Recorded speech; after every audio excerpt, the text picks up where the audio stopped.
বিএনপির পক্ষ থেকে অভিযোগ জানানো হয়েছে এবং কি পোস্টাল ব্যালটের মধ্যে আমি নিজেও দেখলাম ভালো করে যে মার্কা নিয়ে যেই তেলেসমাতিটা মানে অভিযোগটা বিএনপি করেছে যে উপরের দিকে এম আম এই জামায়াত ইসলামী এবং এনসিপি তাদের মার্কাগুলো হাত পাখা। আর মাঝখানে একেবারে যেখানে ভাঁজটা পড়ে এখানে।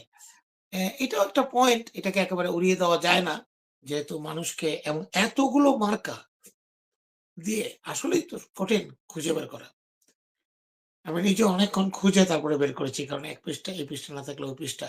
এটাকে আমার মনে হয় বাংলাদেশের যে সরকারটা আছে এবং নির্বাচন কমিশন তাদেরকে গভীর গুরুত্বের সাথে এটাকে বিবেচনা করতে হবে এবং অবিলম্বে আমার মনে হয় পোস্টাল ব্যালটের যে ভোটটা দেওয়ার প্রোগ্রাম করা হয়েছে, প্ল্যান করা হয়েছে, পরিকল্পনা করা হয়েছে, এটাকে যেন এখন আপাতত স্থগিত রাখা হয় এবং এই নির্বাচনের জন্য এই পোস্টাল ব্যালট গুলি যেন ব্যবহার করা না হয়।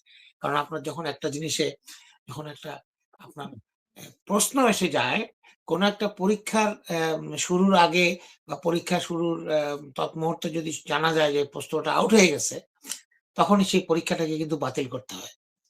এমনকি হুম, নির্বাচনেও আমরা দেখেছি কোন একটা কেন্দ্র যদি কোন একটা আসনে যদি ব্যাপক অনিয়ম হয় তখন এই আসনটার ভোটটা স্থগিত করে দেয়। এটাই কিন্তু নিয়ম।